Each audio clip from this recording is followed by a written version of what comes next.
as you know, I have recently switched over to this game, DNF Duel. I've been playing it a lot, and specifically I've been playing Swiftmaster. If anybody watching did not see my last video, like, the reason I picked Swiftmaster, whenever the trailer came out for the character, I wasn't planning on buying the game at the time. I saw his trailer and I saw like the look of his character, I'm like, that looks interesting. Then I find out that he's like a wind character and I'm like, oh my god, I can finally play as the fucking avatar, like fuck yes. So the topic I have planned for today is, if you guys don't know, there's been a lot of drama, not really drama, everybody pretty much agrees on it. I'm sure there are some people who disagree about Swiftmaster in DNF Duel, about him being broken, or as I would like to say, just overpowered. So obviously, he is the best character in the game. I think what makes him so strong is his lack of weakness.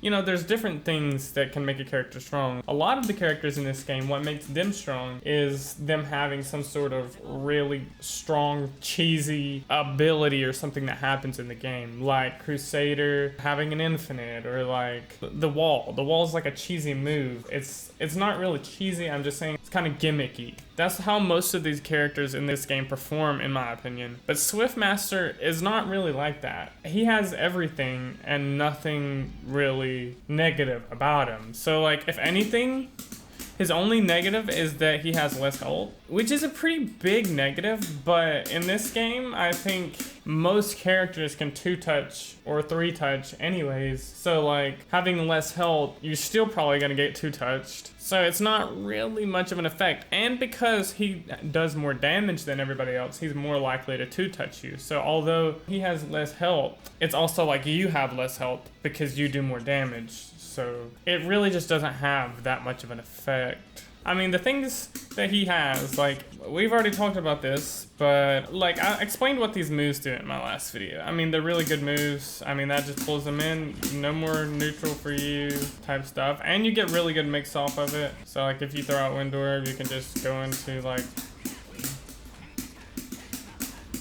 and it's like really hard to break out of unless you obviously use a guard cancel. One thing that I really care about is because, as you guys know, I've played Anji in the past, who I really love the design of the character, but it's really hard for me to have fun playing that game because of just how challenging it is to win with that character. It's not fun always losing. And so I played Happy Chaos in the past in Guilty Gear Strive, and I don't have fun always winning either. Like, I don't have fun playing a character that it feels like it's just super fucking overpowered, which I really don't think that Swiftmaster is like impossible to lose with. It's just that when you really hit peak play with him, he's like head over heels better than everybody else. And it comes down to stuff like not just his utility, and there's specifically this move just being extremely fast and such a long fucking range. It's about this range, which is long. Like, most characters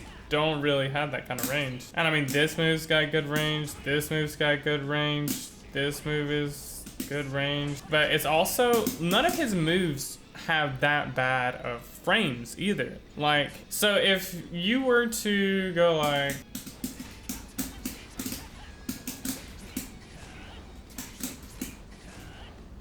that does a lot of guard damage, and there are strings in this game that are guaranteed guard break and like impossible to break out of with Swiftmaster.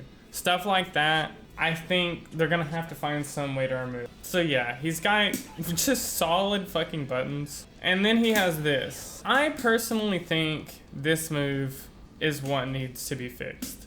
I don't like things that skip neutral. I played Happy Chaos. I quit playing him because he skipped neutral. I want to play neutral. And this is another move that pretty much just skips neutral, because any projectile the enemy sends out, more often than not, is negated by this.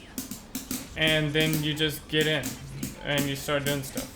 It literally just skips neutral. That's what I think they need to fix. And the fix for it, obviously, is not to get rid of the move.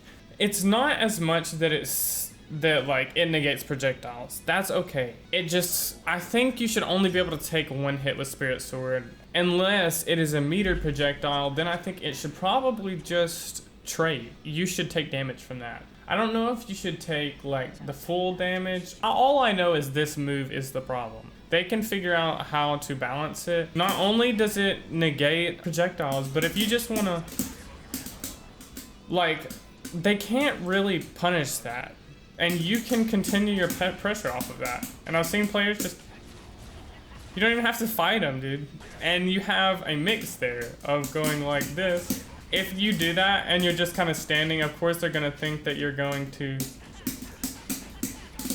grab and they're gonna try to counter it, and then you just jump and you punish their grab. I think that not only does it have the use of basically just any ranged character no longer gets to do their thing and you get to do your thing, but it also has a use against any other character who's not throwing projectiles. Like, let's say you use it and the character realizes, hey, I can't really use many of my projectiles anymore. There are a couple that beats that. I think it should be more than a couple.